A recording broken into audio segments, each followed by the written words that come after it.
Bonjour, Patrick, Végétosphère, j'espère que vous allez bien. Alors aujourd'hui, les fraisiers plantés, des fraisiers en août, septembre, octobre, voire novembre. Quel bénéfice pour vous, quel bénéfice pour les récoltes? Eh bien, c'est ce que nous allons essayer de développer dans le tuto qui va arriver juste après. A tout de suite sur Végétosphère. Shall we begin?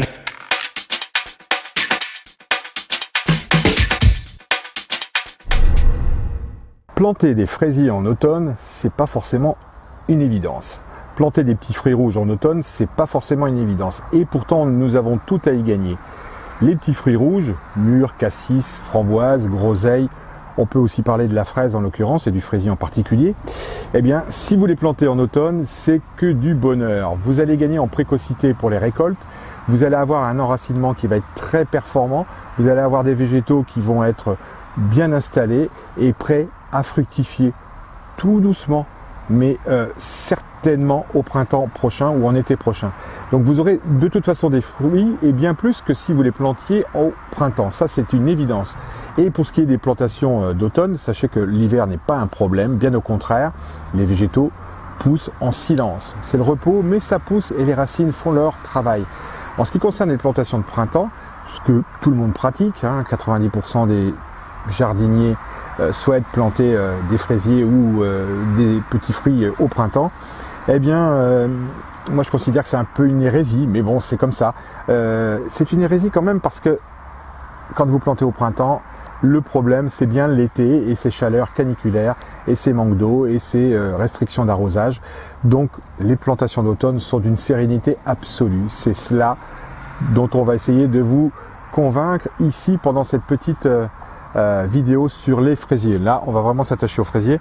Alors, fraisier, c'est bien beau.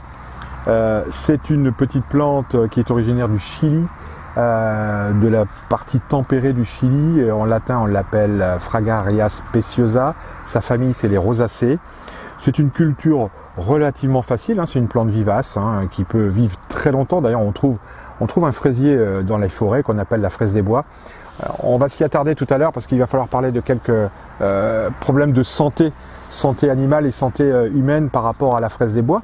Mais d'abord, on va s'attacher à développer la culture du fraisier. Pour parler du fraisier, il faut d'abord faire un cocorico parce que les fraises que vous achetez tant au magasin, sur les étalages, au marché, que les fraisiers que vous allez acheter en jardinerie ou chez l'horticulteur sont des variétés majoritairement françaises parce que c'est vraiment une tradition. Et depuis les années 80, et par l'intermédiaire de 2-3 producteurs, mais aussi et surtout du CTIFL, c'est le Centre Technique Interprofessionnel du Fruits et Légumes, eh bien toutes ces personnes travaillent de concert pour améliorer les variétés de fraises, pour les rendre plus résistantes aux maladies, pour les rendre aussi plus productives. Maladies, oui, parce que dès qu'on intensifie une culture en général, les maladies ou les parasites se font un bonheur de venir attaquer tout ça, et c'est de bonne guerre, dirons-nous. Mais grâce à ce travail conjugué du CTIFL et des producteurs et obtenteurs de fraisiers, de nouvelles variétés arrivent. Sachez qu'on les multiplie en in vitro. Ça nous permet d'avoir des variétés indemnes de virus, ça c'est une très bonne nouvelle. Et ensuite, quand on produit beaucoup de fraises, beaucoup de fraisiers plutôt, ces producteurs peuvent hiverner, ou en tout cas mettre au frigo ces jeunes plants pendant plusieurs mois. Et ainsi, de manière systématique, en janvier-février, les jeunes plants à peine racinés sortent de frigo et arrivent chez les producteurs de fraisiers.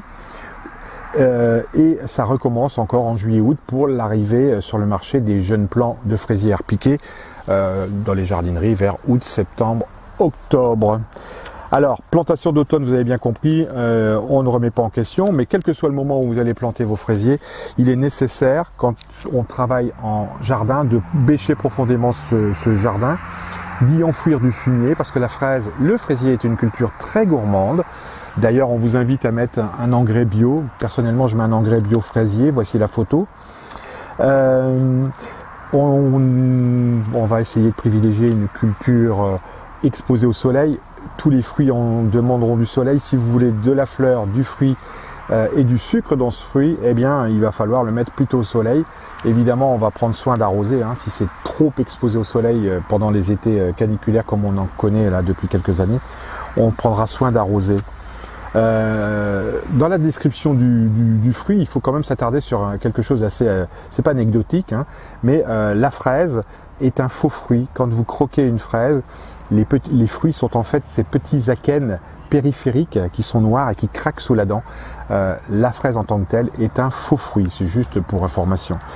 Les fraisiers, donc on a dit plantation terre remuée ou pas. Ici ça sera dans un carré potager, je remue pas la terre, donc on sachez qu'on peut aussi les planter dans les jardinières, les bacs au balcon, parce que c'est un bonheur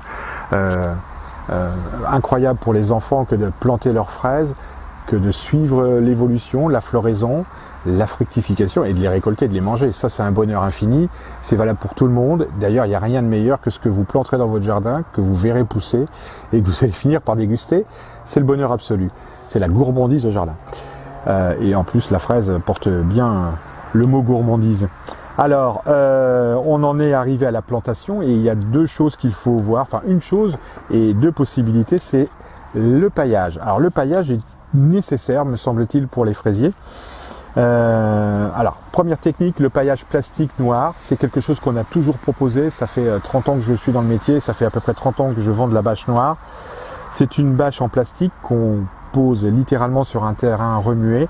Ensuite, on opère des incisions et on va planter ces fraisiers dans ces incisions à environ 30 cm d'intervalle. Ça permet d'avoir des fruits relativement propres, ça permet de conserver une humidité importante au niveau du pied, ça permet d'éviter les mauvaises herbes, hein, qui sont quand même un petit souci, hein, pour nous, et ça évite l'enracinement des stolons, parce qu'à un moment donné, le fraisier fait des stolons, et ces bébés fraisiers vont vouloir s'enraciner, et sur la bâche plastique, eh ben, ça nous permet de gérer ça plus facilement. L'autre version, et c'est ce que je vais préconiser, bien qu'ici il n'y a encore rien du tout, c'est bien le paillage végétal. Et là, je parle du chanvre, je parle du miscanthus, je parle du lin. On pourrait en mettre d'autres, mais on va surtout ne pas mettre d'écorce. Les écorces sont très acides, beaucoup trop acides pour permettre aux fraisiers de se développer. Donc les paillages de ce type-là, sur les trois cités, je vais laisser de côté le lin et je vais surtout privilégier le miscanthus et le chanvre qui ont un avantage indéniable, c'est qu'à la différence de la bâche plastique, vous n'aurez quasiment pas de limaces ou d'escargots sur ce paillage parce que la présence de silice, en particulier dans le miscanthus, va écarter vraiment ces gastéropodes qui peuvent venir manger les fruits, parce que c'est bien l'objet de leur visite, c'est de venir manger nos petites fraises. Alors, sinon on utilise le Ferramol, hein, qui est un anti-limace biocontrôle et qui marche parfaitement, donc on a écarté les anti-limaces chimiques. Alors, concernant le paillage, on a à peu près tout compris. L'exposition, la plantation, c'est fait. L'engrais, on l'a dit aussi. Ce qui reste à dire, c'est les variétés. Et là, dans les variétés, il y a encore une double mention à faire. Les variétés remontantes, des variétés non remontantes. Les variétés remontantes sont des variétés de fraises qui ne c'est pas qu'elles grimpent, hein, ce sont des variétés qui vont pouvoir vous donner des fruits de manière régulière de juin, juillet, août, voire septembre, octobre. Ce sont des petites récoltes à faire tous les dimanches pour les enfants ou les petits-enfants. De loin pas la possibilité de faire des confitures. Et justement, il existe les non remontantes qui sont les variétés classiques, historiques, Gariguette étant la plus connue parce qu'on la trouve à la fois dans le commerce au printemps et dans nos jardins et en replant dans nos jardineries. Eh bien, ces variétés sont des variétés qui sont beaucoup plus précoces, il n'y a pas photo. Elles vont donner sur mai, voire juin, enfin mai-juin c'est sûr. Elles ont une récolte très condensée, très resserrée, ce qui permet éventuellement de faire de la confiture. C'est donc vraiment et là j'ai Sifflorette qui est une excellente nouvelle variété pour une fois dans les anciennes. Voilà, remontante, non remontante. Je vais vous citer maintenant quelques bonnes variétés, il en existe des dizaines et je peux vous dire que la profession s'attelle à nous proposer plein de nouvelles variétés, toujours plus intéressantes les unes que les autres. Il y a quand même des standards, il y a la Gento ou Emi Gento qui est une variété remontante, il y a Belle Ruby, il y a Charlotte, il y a Sequoia, il y a Maraline, il y a un petit bijou qui s'appelle Marat des Bois, qui est une fraise qui nous rappelle un peu le goût de la fraise des bois, mais avec la taille d'un fruit bien supérieur. Il y a Maraline, j'ai dû la dire. Et on doit maintenant s'atteler à vous parler de la fraise des bois. C'est certainement le bijou, la fraise des bois. C'est la chose qu'on qu'on a toujours aimée parce qu'elle est très savoureuse, elle est toute petite, mais alors le goût, hein, il reste en bouche très longtemps. Sauf que là, il faut que je vous parle d'une maladie qui s'appelle l'échinococose, qui est un ver microscopique qui pourrait, une fois le fruit ingéré, migrer vers le foie. Et là, on a quelques gros soucis. C'est une maladie qui sévit en France, en Suisse, en Allemagne et qui remonte maintenant dans tous les pays baltes. Et on a bien une bestiole qui est à l'origine de tout ça et on la connaît parce qu'on l'a vu pendant le confinement.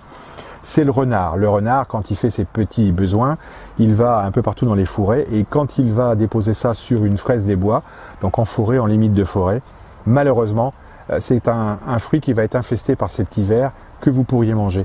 J'ai pu lire aussi que certains jardins non fermés pouvaient être visités par les renards et on l'a vu pendant le confinement. Ils sont là, ils sont à la ville, ils rentrent dans la ville, ils se sont vraiment habitués à la présence humaine.